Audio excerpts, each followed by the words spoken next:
Hello friend, मैं अमन कुमार। तो आप यहां पर देख सकते हैं कि आज हम प्रतियोगिता दर्पण का सितंबर का करंट अफेयर आप सबों के बीच में लेके आए हैं। इससे पहले हम अगस्त का करंट अफेयर बना दिए हैं। आप अगर वो वीडियो नहीं देखे तो इसी वीडियो के डिस्क्रिप्शन में आपको उसका लिंक मिल जाएगा, आप उसको भी देख लीजिएगा।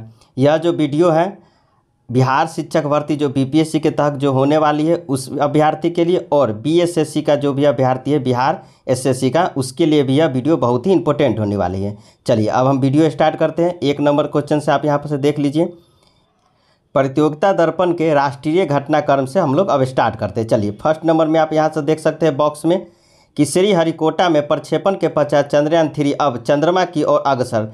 23 अगस्त चंद्रमा की सतह पर उतरने की संभावित तिथि आप यहाँ पर देख सकते हैं लिखा हुआ है। लेकिन देखिए आपको याद यहाँ पर करना है कि भारत के अंतरिक्ष कार्यक्रम में इतिहास के 14 जुलाई के दिन स्वर्णीय अक्षरों में लिखा जाएगा, यानी कि 14 जुलाई को जो है चंद्रयान 3 का प्रक्षेपण किया गया श्रीहरिकोटा से। अब देखिए आपसे डेट पूछ सकता है कि कब किया गया है, तो 14 जुलाई यानी 14/7, यानी कि देखिए 7 दूना 14। ट्रिक से याद रखिएगा, एग्जाम में कन्फ्यूज नहीं होइएगा। 7 दूना 14। अगर आपसे पूछ दे कि कब प्रक्षेपण हुआ तो 14 जुलाई, यानी कि आप आप देख सकते हैं जनवरी फरवरी में आप लिखिएगा तो जुलाई 7वें स्थान पर आता है। तो 7 दूना 14 यानी 14 जुलाई 2023 को प्रक्षेपण हुआ। अब देखिए आगे देख लीजिए, आपसे एक और क्वेश्चन यहाँ से पूछ सकता है। देख सकते हैं यहाँ पर कि चंद्रयान 3 के साथ श्रीहरिकोटा से उड़ान भरना इसरो का रॉकेट, यहाँ देखिए ये बहुत ही इंपॉर्टेंट है, LVM-3 देखिए यहाँ पर जो लिखा हुआ है इसको आप याद रखिएगा कि कौन सा रॉकेट से प्रक्षेपित किया गया। तो यहाँ पर देखिए याद रख लीजिए LVM-3 MK4, इसको आप याद रखिएगा, ये बहुत ही इंपॉर्टेंट है, आपसे ये क्वेश्चन पूछ सकता है। इसका नाम है LVM-3 MK4। चलिए नेक्स्ट क्वेश्चन हम लोग अब देख लेते हैं, इसमें और क्या पूछने वाला है। आप यहाँ पर देख सकते हैं ये भी क्वेश्चन आपसे पूछ सकता है बीपीएससी, क्योंकि चंद्रयान प्रथम का प्रक्षेपण कब हुआ था, तो आप इसको याद रखिएगा 2008 में हुआ है। एक सेकेंड थोड़ा सा, हाँ, अगर आपसे पूछ दे तो 2008 में हुआ है। अगर आपसे चंद्रयान 2 पूछ ले तो 2019 में हुआ है, दोनों याद रखिएगा। और चंद्रयान 3 2023 में हुआ है। अब देखिए एक और चीज़ यहाँ पर आप देख लीजिए, एक सेकेंड, हाँ, यहाँ पर आप देख लीजिए कि देखिए यहाँ पर आप देख लीजिए कि अमेरिका, रूस और चीन के बाद भारत चंद्रयान के सतह पर सॉफ्ट लैंडिंग में सक्षम होने वाले चौथे देश थे। ये भी आपसे क्वेश्चन पूछ सकता है कि चंद्रयान को प्रक्षेपित लैंडिंग कराने वाला भारत कैवां स्थान पर है, तो चौथे स्थान पर है। प्रथम, इससे पहले जो 3 देश हैं अमेरिका, रूस और चीन, आप यहाँ पर देख सकते हैं। चलिए नेक्स्ट देखते हैं अब और क्या लिखा हुआ है इसमें। अगर आप मेरे वीडियो पर नए हैं तो वीडियो को लाइक करके चैनल को सब्सक्राइब कर लीजिए। चलिए नेक्स्ट क्वेश्चन अब देखते हैं हम लोग। चलिए यहाँ देख लीजिए, ये हम बता ही दिए कि रॉकेट का प्रक्षेपण हुआ है LVM-3 MK4 के तहत। और देखिए नीचे और देखते हैं कुछ और चीज़। चलिए अब इसको देखिए, ये बहुत ही इम्पोर्टेंट है, आप इसको ज़रूर याद रखिएगा। चंद्रमा की कक्षा में चंद्रमा के लैंडिंग विक्रम तथा रोवर प्रज्ञान। अब आपसे देखिए क्वेश्चन पूछ सकता है कि चंद्रयान 3 में रोवर का क्या नाम था, और आपसे ऑप्शन दे देगा प्रज्ञान, विक्रम। आप इसी में कंफ्यूज हो जाइएगा कि क्या होगा। लेकिन देखिए आप यहाँ देखिए रोवर का नाम है प्रज्ञान, यानी रोप, यानी कि आप खेती उती करते हैं तो बीज उज रोपते हैं तो उससे आप रखिए रोप। तो रोप से रोवर का नाम याद रखिएगा प्रज्ञान, और लैंडिंग का नाम क्या है विक्रम। कंफ्यूज नहीं होएगा, क्योंकि दोनों ऑप्शन देगा, आप गलती मार दीजिएगा, इसलिए आप रोप याद रखिएगा कि रोवर का नाम है प्रज्ञान। चलिए नेक्स्ट क्वेश्चन हम लोग देखते हैं। अब नेक्स्ट देख लेते हैं। चलिए चंद्रयान के बारे में अब इतना ही है, आपको हम यहाँ पर बताए थे वही चीज़ लिखा हुआ है कि देखिए चंद्रयान फर्स्ट 2008 में लॉन्च हुआ था, और चंद्रयान सेकेंड जो है 2019 में लॉन्च हुआ है, और चंद्रयान 3 2023 में याद है। आप तीनों डेट याद रखिएगा, क्योंकि बीपीएससी जो है आपसे पूछ सकता है कि चंद्रयान 1 कब लॉन्च हुआ, 2 कब लॉन्च हुआ, 3 कब। एक ऑप्शन में गलत रहेगा। आप जानते हैं कि बीपीएससी जो है करंट अफेयर को पीछे से भी उठाता है। चलिए नेक्स्ट देखते हैं हम लोग, नेक्स्ट देख लेते हैं। चलिए ये एक इम्पोर्टेंट है, देखिए लोकसभा चुनाव में भाजपा के नेतृत्व वाले एनडीए के विरुद्ध विपक्षी दलों का संक्षिप्त नाम इंडिया रखा गया। तो देखिए यहाँ से पूछा जाएगा आपका इंडिया का फुल फॉर्म। तो देखिए इंडिया का यहाँ से फुल फॉर्म लिखा हुआ है कि India Indian national development include alliance इसका फुल फॉर्म है। तो इसको आप याद रखिएगा, ये जरूर पूछेगा कि विपक्षी दलों का जो संक्षिप्त नाम इंडिया रखा गया है, इंडिया का फुल फॉर्म क्या है। तो आपको हम फिर से, आप नोट्स अगर बना रहे हैं तो लिख लीजिए, Indian national development include alliance. चलिए नेक्स्ट क्वेश्चन हम देखते हैं। अब इसको आप याद रखिएगा। यहाँ पर देख लेते हैं, राकपा के अधिकार विधायक शरद पवार के नेतृत्व में प्रदेश में भाजपा के नेतृत्व वाले सत्तारूढ़ गठबंधन में शामिल। ये इतना इम्पोर्टेंट नहीं है। चलिए नेक्स्ट क्वेश्चन अब देख लेते हैं यहाँ पर। चलिए, विश्वविद्यालय और महाविद्यालय में असिस्टेंट प्रोफेसर पद की सीधी नियुक्ति हेतु पीएचडी की अनिवार्यता समाप्त कर दिया है। अब देखिए, मतलब आप अगर विश्वविद्यालय और महाविद्यालय में असिस्टेंट प्रोफेसर का पद चाहिए तो आप नेट भी क्वालिफाई कर जाइएगा, तो उससे भी आपका काम बन जाएगा। देखिए यहाँ पर लिखा हुआ है कि उसके लिए आप नेट या फिर STET या फिर SLET भी अनिवार्य कर दिया गया है। चलिए नेक्स्ट क्वेश्चन हम लोग देखते हैं। ये उतना इम्पोर्टेंट है नहीं। चलिए नेक्स्ट देखते हैं। चलिए, ये बहुत ही इम्पोर्टेंट है, आप इसको ज़रूर याद रखिएगा। देश से बाहर IIT के पहले कैंपस जंजीबार और अबू धाबी में। तो ये क्वेश्चन बहुत ही इम्पोर्टेंट है, आपसे पूछ सकता है कि देश से बाहर जो है IIT के कैंपस कहाँ कहाँ खुला गया है। तो आप इसको ज़रूर याद रखिएगा, ये एक जंजीबार में और एक अबू धाबी में। अब देखिए, ये भी थोड़ा सा नीचे देख लीजिए, थोड़ा सा याद करने वाला इम्पोर्टेंट है। देखिए कि यहाँ पर से लिखा हुआ है कि ऐसे पहला कैंपस तंजानिया के अंत स्वायत्त क्षेत्र जंजीबार में और दूसरा जो है संयुक्त अरब अमीरात में अबू धाबी में खोला गया। आप यहाँ पर देख सकते हैं कि देखिए, पहला जो है जंजीबार में यानी तंजानिया में खोला गया और दूसरा संयुक्त अरब अमीरात के अबू धाबी में खोला गया है। और एक बात यहाँ पर हम आपको बता दे रहे हैं, थोड़ा सा नीचे जाके एक सेकंड देख लीजिए। हाँ, अब यहाँ पर देख लीजिए, ये भी आपसे पूछ सकता है क्वेश्चन में कि देखिए, जंजीबार के पश्चात विदेशी में IIT का दूसरा परिसर अबू धाबी में स्थापित किया गया है। ये तो हम आपको बता दिए कि पहला जो है जंजीबार में और दूसरा अबू धाबी में, जो कि IIT दिल्ली का कैंपस होगा। अब देखिए यहाँ पर एक सेकंड थोड़ा सा रुकिएगा, यहाँ ऊपर में लग रहा है कुछ छूट रहा है। हाँ देखिए, यहाँ पर देख लीजिए कि जंजीबार में जो प्रस्तावित कैंपस है वो जो है IIT मद्रास के तहत खुला जाएगा। ये भी आप याद रखिएगा कि IIT मद्रास के तहत खोला जाएगा। यहाँ पर देखिए लिखा हुआ है कि IIT मद्रास के तहत जंजीबार में खोला जाएगा और IIT दिल्ली के तहत, यहाँ पर देखिए अबू धाबी में जो कैंपस खुलेगा उसका नाम वो जो है IIT दिल्ली के कैंपस के तहत खोला जाएगा। इसको आप याद रखिएगा। ये क्वेश्चन आपसे पूछ सकता है कि IIT दिल्ली के तहत कैंपस किस विदेश में खोला गया है, कौन सा, तो अबू धाबी में, और आपसे पूछ देगा IIT मद्रास तो जंजीबार। ये आप दोनों याद रखिएगा। अगर नोट्स बना रहे हैं तो ये दोनों आप यहाँ से लिख सकते हैं। चलिए नेक्स्ट हम लोग देखते हैं कुछ और इम्पोर्टेंट। छोटे अपराध के मामले में कारावास के स्थान पर केवल जुर्माना का ही प्रावधान करने के लिए विधेयक लोकसभा में पारित। ये इतना इम्पोर्टेंट नहीं है। चलिए नेक्स्ट देखते हैं। फिर भी हम आपको पढ़ के बता दें। अब देखिए, यहाँ से भी एक और इम्पोर्टेंट क्वेश्चन आ गया। देखिए, विश्व की कुल बाघ संख्या में 75% अब भारत में ही, यानी आपसे पूछ सकता है कि विश्व में बाघों की संख्या में भारत में कितना % बाघ है, तो आपको बताना होगा 75% बाघ है भारत में। चलिए नेक्स्ट, अब यहाँ पर थोड़ा सा और देख लीजिए। यहाँ एक और इम्पोर्टेंट देख लीजिए कि बाघों के संरक्षण के लिए अप्रैल 1973 में शुरू की गई टाइगर प्रोजेक्ट। कई बार क्वेश्चन पूछा गया कि टाइगर प्रोजेक्ट कब स्टार्ट किया गया, तो 1973 में। चलिए नेक्स्ट देखते हैं हम लोग। अब यहाँ देख लीजिए, एक और चीज़ है कि 9 अप्रैल 2023 में प्रोजेक्ट टाइगर के 50 वर्ष पूर्ण हो गया है। ये भी आप जानते हैं कि 2023 में 50 वर्ष पूर्ण हो गया है। चलिए नेक्स्ट देखते हैं आता है।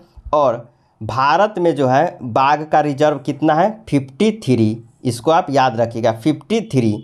चलिए नेक्स्ट देखते हैं। और कुल बाघों की संख्या आप यहाँ से देख सकते हैं। आपसे पूछ सकते हैं कि भारत में कुल बाघों की संख्या लगभग कितनी है, तो 3682। इसको आप याद रखिएगा, 3600 आप यहाँ देख सकते हैं, 82। चलिए नेक्स्ट देखते हैं। अब नेक्स्ट देख लीजिए और कुछ। चलिए यहाँ पर देख लीजिए, आपसे पूछ सकता है कि बाघों की संख्या भारत में सबसे ज़्यादा किस राज्य में है, तो यहाँ पर यह है मध्य प्रदेश। आपसे यही एक क्वेश्चन पूछ सकता है सबसे ज़्यादा वाला, तो इसका नाम है मध्य प्रदेश। चलिए नेक्स्ट क्वेश्चन देखते हैं। अब यहाँ देख लीजिए, आप इसे भी याद कर सकते हैं। जैसे यहाँ लिखा हुआ है कार्बेट टाइगर रिजर्व में 60, बांदीपुर टाइगर रिजर्व 150, मतलब कि 2022 के गुणानुसार है बाघों की संख्या। अब ये क्वेश्चन ये भी पूछता है कि नागरहोल टाइगर रिजर्व कहाँ है, तो कर्नाटक में। बांधवगढ़ टाइगर रिजर्व कहाँ है, तो मध्य प्रदेश में। तो इसको भी आप याद रखिएगा। चलिए हम धीरे धीरे स्क्रॉल कर दे रहे हैं, आप इसको लिख लीजिए अपना कॉपी में। देखिए आपसे पूछ सकता है कि मधुमलाई टाइगर रिजर्व, कई बार पूछा गया क्वेश्चन, ये कहाँ पर है, तमिलनाडु में। कान्हा मध्य प्रदेश में। काजीरंगा असम में। आप सब एक एक करके याद कर लीजिए, हम ऊपर की ओर कर दे रहे हैं। चलिए आई होप कि आप देख लिए होंगे। चलिए नेक्स्ट देखते हैं। अब यहाँ देखिए ये करेंट अफेयर का बहुत ही इंपॉर्टेंट क्वेश्चन ये भी है। देखिए PSLV C-56 PSLV C-56 के सफल उड़ान द्वारा सिंगापुर के 7 उपग्रहों का प्रक्षेपण। आपसे ये पूछ सकता है कि PSLV C-56 के तहत किस देश का उपग्रह को प्रक्षेपित किया गया था, सिंगापुर। आप इसको याद रखिएगा, ये बहुत ही इंपॉर्टेंट क्वेश्चन है। क्योंकि भारत जो है सिंगापुर का उपग्रह को प्रक्षेपित किया है, तो ये आपसे जरूर कुछ क्वेश्चन पूछेगा। और किसके तहत, तो PSLV C-56 के तहत। चलिए नेक्स्ट हम लोग अब देखते हैं। यहाँ थोड़ा सा पढ़ लीजिए। देखिए वही चीज़ लिखा हुआ है, यहाँ पर भी देख सकते हैं आप। PSLV C-56 रॉकेट के जरिए सिंगापुर के 7 उपग्रहों का सफल परीक्षण किया गया। ये भी आपसे पूछ सकता है कितने उपग्रहों का, तो 7 उपग्रह का। आप इसको याद रखिएगा, 7 उपग्रहों का। चलिए अब इसमें कुछ विशेष नहीं है। चलिए अब नेक्स्ट में देखते हैं आगे जाके। अब यहाँ देख लीजिए अंतर्राष्ट्रीय घटनाक्रम। अंतर्राष्ट्रीय घटनाक्रम में देख लीजिए शंघाई सहयोग संगठन का शिखर सम्मेलन भारत की मेजबानी में वर्चुअल तरीके से यानी डिजिटल तरीके से संपन्न हुआ है। आपसे ये भी पूछ सकता है कि SCO शंघाई सहयोग संगठन अभी हाल ही में जो 23वां जो हुआ है शिखर सम्मेलन, वो कहाँ हुआ है, तो भारत में हुआ है। डिजिटली रूप से हुआ है, वीडियो कॉन्फ्रेंस के तहत हुआ है। इसको आप याद रख सकते हैं, बहुत ही इंपॉर्टेंट है। देखिए दिल्ली में हुआ है। आप यहाँ से देख सकते हैं कि नई दिल्ली में, पहले नई दिल्ली में कराने का प्रस्ताव था, लेकिन उसके बाद जो है डिजिटल माध्यम से किया गया है। चलिए नेक्स्ट देखते हैं। अब देखिए सबसे इम्पोर्टेंट क्वेश्चन यहाँ पर आ गया, इसको आप ज़रूर याद रखिएगा। देखिए कि शंघाई सहयोग संगठन का जो है थीम क्या है, तो यहाँ देखिए सुरक्षित SCO की ओर, यानी कि टुवर्ड सिक्योर SCO। इसको आप ज़रूर याद रखिएगा, ये एकदम करंट अफेयर में पूछेगा। इस बार ही देखिए आप G20 भारत में हुआ है, तो G20 का भी थीम पूछ लिया था BPSC ने 1 to 5 में। अगर सेकेंड शिफ्ट में आप अगर एग्जाम दिए होंगे गर्ल्स का, तो उसमें पूछा गया था। इसलिए इसको याद रखेगा, SCO का जो थीम है टुवर्ड सिक्योर SCO, यानी कि सुरक्षित SCO की ओर। ये बहुत ही इंपॉर्टेंट है, आप इसको याद रखिएगा। चलिए नेक्स्ट क्वेश्चन हम लोग देखते हैं। नेक्स्ट यहाँ पर और कुछ इम्पोर्टेंट, चलिए ये क्वेश्चन आप यहाँ से अब एक देख लीजिए कि तथा इस सभी प्रयासों को हमने 2 मूलभूत सिद्धांतों पर आधारित किया है। 2 मूलभूत, पहला जो है वसुदेव यहाँ देखिए वसुदेव कुटुंबकम। आपसे पूछ सकता है कि वसुदेव कुटुंबकम जो पहला मूलभूत सिद्धांत दिया है 21 सहयोग संगठन में, तो आपको बताना होगा शंघाई सहयोग संगठन। और दूसरा जो है सिक्योर, यहाँ पर आप देख सकते हैं सिक्योर का फुल फॉर्म पूरा यहाँ पर से लिखा हुआ है। आप इसको चाहे तो लिख सकते हैं, लेकिन बहुत बड़ा है, हमें नहीं लगता है कि एग्जाम में पूछेगा, लेकिन फिर भी आप एक नज़र इस पर देख लीजिए। पहला आप जरूर याद रखेगा वसुदेव कुटुंबकम, और दूसरा का नाम है सिक्योर। आपसे क्वेश्चन पूछ सकता है। चलिए नेक्स्ट क्वेश्चन हम लोग देखते हैं। सहयोग संगठन, हाँ अभी आप यहाँ से देख लीजिए, उसके बारे में थोड़ा सा पढ़ लीजिए। मध्य एशिया में सुरक्षा चिंताओं के प्रतिपेक्ष के पारंपरिक सहयोग बढ़ाने के उद्देश्य से शंघाई फाइल नाम से एक समूह का स्थापना रूस, चीन, किर्गिस्तान और कजाकिस्तान और ताजिकिस्तान ने किया था। देखिए पहले जो है इसकी स्थापना जो है शंघाई फाइल के नाम से किया गया था 1996 में, लेकिन देखिए इस प्रकार उसके बाद देखिए यहाँ पर लिखा हुआ है कि इस 5 देशों ने शंघाई फाइल के स्थापना हुई थी। बाद में 2001 में उज्बेकिस्तान के इस समूह में शामिल होने के बाद इसका नाम जो है यहाँ पर देख सकते हैं कि शंघाई सहयोग संगठन रखा गया। उज्बेकिस्तान के शामिल होने से। अब देखिए यहाँ पर, अब देख सकते हैं यहाँ लिखा हुआ है कि भारत और पाकिस्तान को 9 जून 2017 में इस संगठन का सदस्य बनाया गया, जिससे SCO के सदस्यों में कुल संख्या कितनी हो गई है? 8 हो गई। 8 हो गई थी। इस वर्ष 2023 में ईरान को भी शामिल किया गया है, जिससे उसका पूरा सदस्य कितना हो गया? 9 हो गया। इसको आप जरूर याद रखिएगा कि संघाई सहयोग संगठन के सदस्य की संख्या कितनी है अभी? तो 9 है। लास्ट में कौन शामिल हुआ है? तो ईरान शामिल हुआ है। इसका सदस्य भारत और पाकिस्तान भी है। चलिए नेक्स्ट क्वेश्चन हम लोग देख लेते हैं। अब इसको आप याद रखिएगा और देख लेते इसमें और कुछ भी है यहाँ पर। चलिए इसमें और विशेष कुछ नहीं है। हाँ, आप यहाँ पर देख लीजिए कि देखिए आपको हम बता दिए कि 2023 में जो है 2023 में भारत के मेज़बानी में वर्चुअल तरीके से हुआ, और 2024 में यह कहाँ होने वाला है? तो अस्ताना कजाकिस्तान में। ये जरूर आप याद रखिएगा। ये भी क्वेश्चन पूछ सकता है कि संघाई सहयोग संगठन का जो आगामी सम्मेलन कहाँ होने वाला है? तो अस्ताना में, कजाकिस्तान में। चलिए नेक्स्ट देख लेते हैं हम लोग। नेक्स्ट देखते हैं। चलिए देखिए, प्रधानमंत्री श्री नरेंद्र मोदी की फ्रांस और संयुक्त अरब अमीरात की यात्रा। चलिए यहाँ पर थोड़ा सा देख लीजिए। देखिए फ्रांस में जो है 14 जुलाई को फ्रांस के राष्ट्रीय वेस्लिट दिवस के कार्यक्रम में सम्मानित तिथि के रूप में भागीदारी के लिए मतलब कि नरेंद्र मोदी वहाँ पर शामिल हुआ। अब ये भी आपसे पूछ सकता है कि फ्रांस में जो है वेस्टिल दिवस कब मनाया जाता है? तो 14 जुलाई को। देखिए 14 जुलाई को ही फ्रांस में क्रांति का स्टार्ट हुआ था, 14 जुलाई 1789 में, इसलिए 14 जुलाई को ही वेस्टिल दिवस वहाँ पर मनाया जाता है। इसी में नरेंद्र मोदी वहाँ पर शामिल हुए हैं। बस यही आपको याद रखना है। अब यहाँ पर देख लीजिए आगे क्या लिखा हुआ है कि आगामी मेजबान प्रधानमंत्री एलिजाबेथ बोर्न ने की, जहाँ गॉर्ड ऑफ ऑनर के साथ उनका भव्य स्वागत हुआ। अब देखिए यहाँ पर आप देख सकते हैं कि गॉर्ड ऑफ ऑनर जो है नरेंद्र मोदी को दिया गया है। Guard of honour Narendra Modi को दिया गया है फ्रांस के तहत से, फ्रांस के देश की तरफ से। इसको भी आप याद रखिएगा। चलिए आपसे पूछ सकता है कि हाल ही में गॉर्ड ऑफ ऑनर किस नेता को दिया गया है, और ऑप्शन में आपको नरेंद्र मोदी रहेगा, आप उसको टिक कर दीजिएगा। चलिए नेक्स्ट क्वेश्चन देखते हैं। नेक्स्ट और क्या इम्पोर्टेंट है?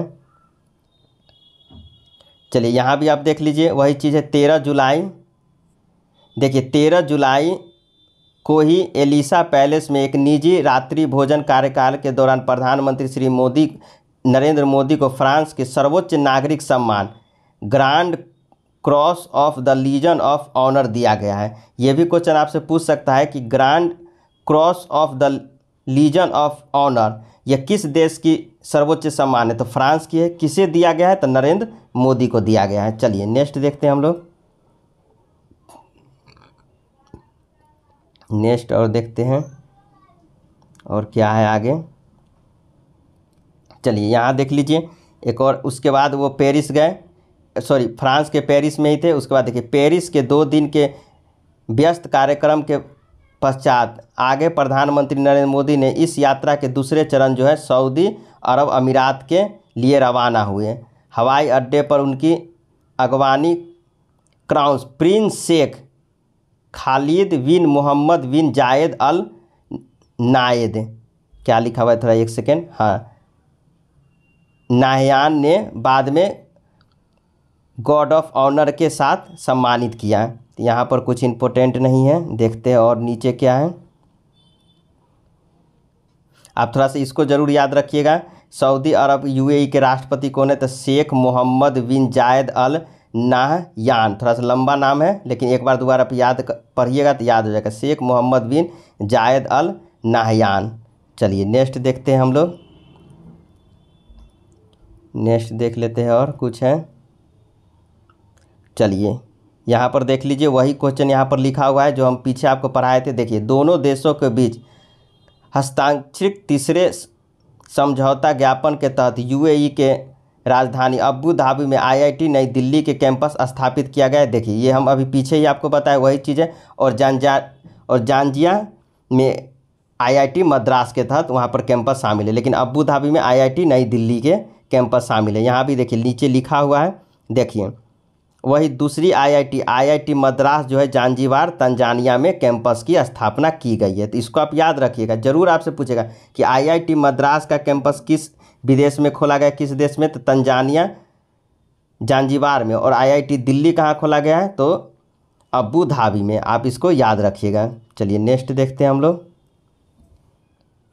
चलिए यहाँ पर देख लीजिए, ये बहुत ही इंपॉर्टेंट है, ये भी आपसे इसमें बस एक ही क्वेश्चन पूछेगा कि गोल्डन ग्लोबल पीस इंडेक्स में भारत के स्थान कितना है, तो 126। आपसे यही क्वेश्चन एक पूछेगा। और पहला स्थान पर कौन है, बस आपसे सीधा पूछेगा। ग्लोबल पीस इंडेक्स में ज़्यादातर भारत का ही पूछता है, तो आपको याद रखना है 126। और पहला स्थान पर कौन है, आप यहाँ पर देख सकते हैं, पहला स्थान पर है आइसलैंड। बस दो ही क्वेश्चन आपसे पूछ सकते हैं, या तो पहला स्थान पूछेगा तो आइसलैंड, और भारत का स्थान अगर पूछ दे तो 126। आप यहाँ पर देख सकते हैं 126। चलिए अब इसमें कुछ विशेष नहीं है, 126 हो गया। चलिए यहाँ देख लीजिए, ग्लोबल लिविलिटी इंडेक्स की दृष्टि में रहने वाले देश में सबसे उपयुक्त एवं सबसे खराब शहर कौन है, यानी कि सबसे अच्छा शहर और सबसे खराब रहने की दृष्टि से कौन है। तो देखिए यहाँ पर लिखा हुआ है, पहले थोड़ा सा भारत की बात कर लेते हैं। ऐसे देखिए, पहले सबसे अच्छा यहाँ पर देख लीजिए, सबसे अच्छा देश आपसे अगर पूछे तो वियना ऑस्ट्रिया मारिएगा, यानी कि रहने युक्त सबसे स्वच्छ एवं अच्छा शहर कौन सा है, तो वियना है। लेकिन इसमें भारत का आप स्थान देख लीजिए कहाँ पर है, तो आपको हम बता दे रहे हैं, भारत में इसमें देख लीजिए। चलिए यहाँ पर देख लीजिए, यहाँ पर लिखा हुआ है कि 173 शहरों के लिए ग्लोबल लिवेबिलिटी इंडेक्स आकलित किए गए, जिसमें भारत के 5 शहर शामिल है। भारत के कितने शहर शामिल है, ये भी आपसे पूछ सकता है, तो 5 शहर शामिल है। दिल्ली, मुंबई, अहमदाबाद, चेन्नई, बेंगलोर, और ही रैंकिंग में स्थान पाए हैं। अब देखिए यहाँ पर थोड़ा सा नीचे देख लीजिए कि दिल्ली का स्थान कितना है। चलिए यहाँ पर थोड़ा सा देख लीजिए, बड़ा कर दे रहे हैं थोड़ा सा। आप देख सकते हैं कि 2023 की इस रैंकिंग में, 2023 के इस रैंकिंग में दिल्ली और मुंबई 141वें स्थान पर है। ये जरूर आपसे पूछेगा कि रहने युक्त स्वच्छ शहर में भारत का दिल्ली कैवें स्थान पर है, दिल्ली या मुंबई तो 141वें स्थान पर है। चेन्नई का स्थान है 144, वही अहमदाबाद और बेंगलोर का स्थान है 147। आप इसको याद रखिएगा। सबसे स्वच्छ कौन है विश्व में, तो वियना यानी ऑस्ट्रिया। भारत में दिल्ली और मुंबई का स्थान है 141, वहीं चेन्नई का 144 याद रखिएगा। अहमदाबाद और बेंगलोर का स्थान है 147। चलिए यहाँ पर आप देख लिए। चलिए अब सबसे खराब 100 देखिए, सबसे अगर खराब एकदम मतलब गंदा शहर कौन सा है, तो सीरिया का दमिश्क 173वें स्थान पर है। चलिए नेक्स्ट क्वेश्चन देखते हैं अब हम लोग। और कुछ यहाँ पर वियना आपको हम बता ही दिए। चलिए यहाँ देख लीजिए, एक और इम्पोर्टेंट क्वेश्चन है। इसमें आपसे कुछ ज़्यादा विशेष नहीं पूछने, आपसे डायरेक्ट पूछेगा कि हेनली पासपोर्ट रैंकिंग 2023 में भारत का स्थान कितना है, तो भारत का स्थान है 80वां। और सबसे पासपोर्ट में शक्तिशाली देश कौन सा है 2023 में, सिंगापुर। आप इसको याद रखिएगा, बस आपसे यही क्वेश्चन पूछेगा कि हेनली पासपोर्ट रैंकिंग 2023 में सिंगापुर का पासपोर्ट में सबसे शक्तिशाली और भारतीय पासपोर्ट का 80 स्थान है। तो आपसे या तो भारत पूछेगा या फिर पहला स्थान पर कौन है वो पूछेगा। तो भारत पूछेगा तो आप मारिएगा 80वां स्थान, और विश्व में श्री। चलिए नेक्स्ट देख लीजिए, भारत और पाकिस्तान के बीच कैदियों की सूची में वर्ष 2023 का दूसरा आदान प्रदान। तो ये इतना इम्पोर्टेंट नहीं है, ये आदान प्रदान होते रहता है हमेशा 6 महीना पर। चलिए यहाँ देख लीजिए, श्रीलंका के राष्ट्रपति की भारत यात्रा, श्रीलंका की राष्ट्रपति की भारत यात्रा। इसमें कुछ विशेष नहीं है, बस आप ये याद रख लीजिए कि श्रीलंका के राष्ट्रपति का क्या नाम है, रानिल विक्रमसिंघे, रानिल विक्रमसिंघे। इसको आप लिख लीजिए, याद कर लीजिए। चलिए नेक्स्ट देखते हैं अब हम लोग। और कुछ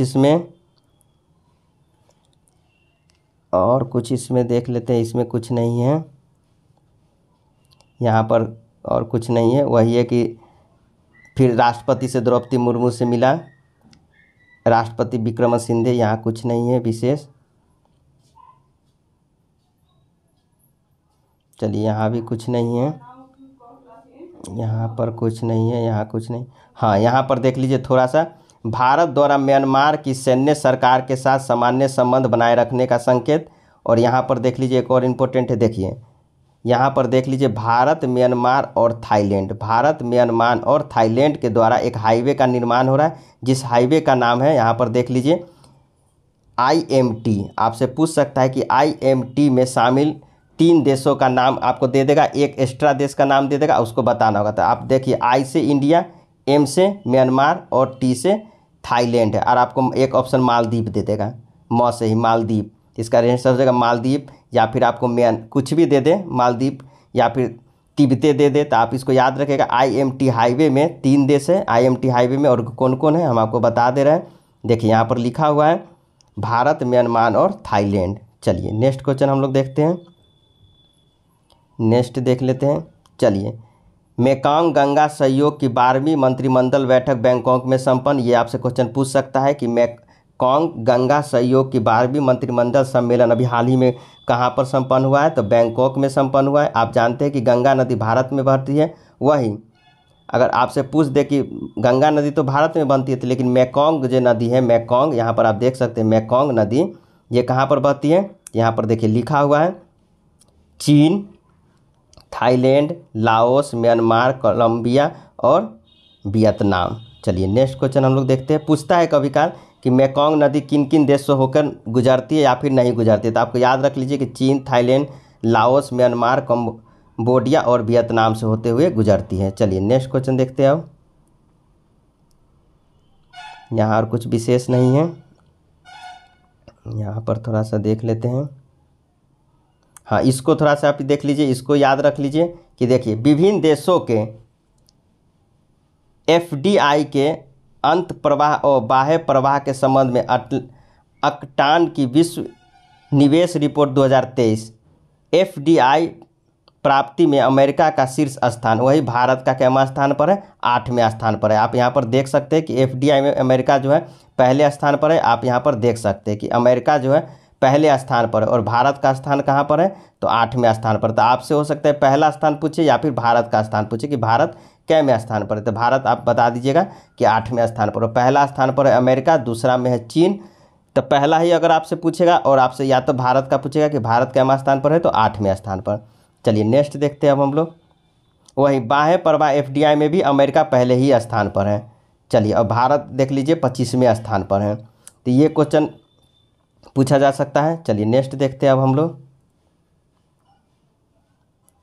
यहाँ पर हाँ, इसको थोड़ा सा देख लीजिए। अब अंगटाक के बारे में थोड़ा सा जान लीजिए कि वर्ल्ड इन्वेस्टमेंट रिपोर्ट विभिन्न राष्ट्रों में निवेश, विदेशी निवेश के अंत प्रवाह और बाह्य प्रवाह के संबंध में अंगटाक की वार्षिक रिपोर्ट है। अंगटाक जो है अंगटाड संयुक्त राष्ट्र संघ का व्यापार और निवेश से संबंधित एक निकाय है, जिसकी स्थापना 1964 में की गई थी। ये क्वेश्चन पूछा जाता है कि अंगटाक की स्थापना कब की गई थी, तो 1964 में किया गया था। और इनमें कुल कितने देश है, तो 196 देश है। और इसका मुख्यालय कहाँ है, तो जनेवा में है। चलिए नेक्स्ट क्वेश्चन देखते हैं अब। चलिए ये थोड़ा सा इम्पोर्टेंट है, इसको थोड़ा सा देख लीजिए।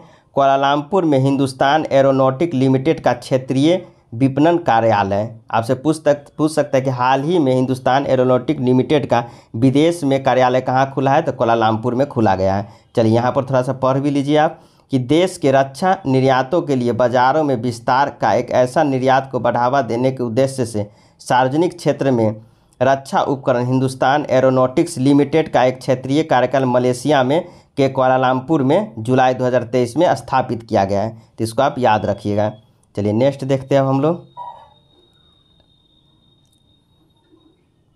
चलिए यहाँ पर ही कुछ विशेष उतना नहीं है, फिर भी आप अपना देख लीजिए। यहाँ पर कुछ है नहीं कि 2023-24 में भारत के आर्थिक वृद्धि 6.4% रहने के पुराना एशिया विकास बैंक का कोई परिवर्तन नहीं किया गया।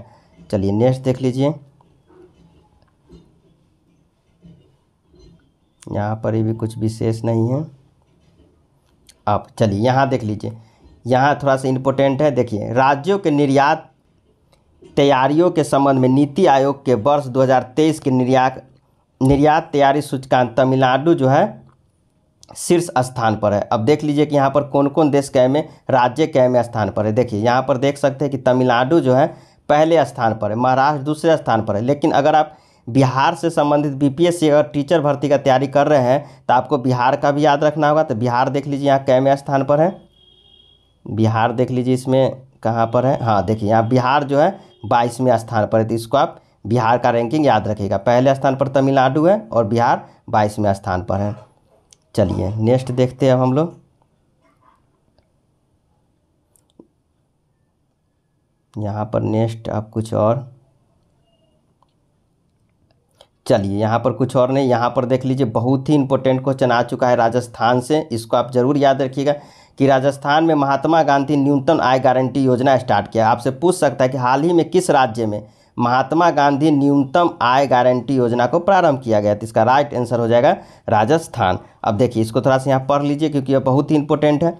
राज्य के निवासियों को न्यूनतम आय की गारंटी देने के लिए महात्मा गांधी न्यूनतम आय गारंटी योजना जुलाई 2023 से प्रारंभ की गई है। इसके लिए एक विधेयक राजस्थान विधानसभा में 21 जुलाई 2023 को पारित किया गया है। राजस्थान रोजगार गारंटी विधेयक नाम से इस विधेयक के ग्रामीण एवं शहरी दोनों क्षेत्र में 25-25 दिन के अतिरिक्त रोजगार की गारंटी का प्रावधान है। साथ ही सामाजिक सुरक्षा योजना के तहत देय पेंशन राशि जो है कितना दी गई है, पेंशन राशि में प्रतिवर्ष गारंटी शुद्ध वृद्धि का प्रावधान किया गया है। आप यहाँ पर देख सकते हैं, थोड़ा सा ऊपर हम कर दे रहे हैं। चलिए देखिए ग्रामीण क्षेत्रों में मनरेगा के तहत एक शहरी क्षेत्रों में इंदिरा गांधी शहर, देखिए ग्रामीण क्षेत्रों में जो है मनरेगा चलता है, वही शहरी क्षेत्र में इंदिरा गांधी शहरी रोजगार गारंटी योजना के तहत 100 दिनों की रोजगार पूरा होने के पश्चात अतिरिक्त 25-25 दिन के अतिरिक्त रोजगार की गारंटी लागू की गई है।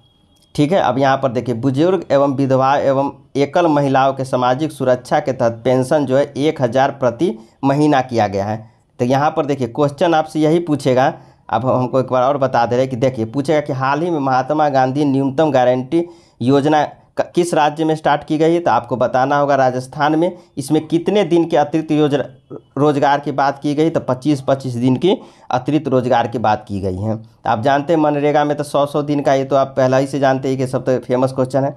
चलिए और यहाँ पर देख लीजिए मध्य प्रदेश में मिलेट मिशन योजना स्टार्ट की गई है। तो इसको आप याद रखिएगा, हाल ही पूछ देगा हाल ही में किस राज्य में मिलेट मिशन योजना प्रारंभ की गई है। मिलेट यानी कि बाजरा, मिलेट योजना प्रारंभ की गई। अंतर्राष्ट्रीय मिलेट वर्ष 2023 के राज्य के मोटे अनाज के अंतर्गत बढ़ावा देने के लिए मध्य प्रदेश ने यह शुरू किया है। तो आप समझ गए कि मिलेट मिशन योजना कहाँ स्टार्ट की गई है, तो मध्य प्रदेश में। चलिए नेक्स्ट देखते हैं। चलिए यहाँ से आ गया नवीनतम सामान्य ज्ञान। तो दोस्तों वीडियो काफ़ी लंबी बन जाएगी, इसीलिए इसको हम नेक्स्ट वीडियो में कवर करेंगे। वीडियो अगर अच्छी लगे तो वीडियो को लाइक करके चैनल को सब्सक्राइब कर लीजिए। मिलते हैं नेक्स्ट वीडियो में ऐसे ही महत्वपूर्ण और भी करंट अफेयर के साथ। तब तक के लिए नमस्कार, जय हिंद।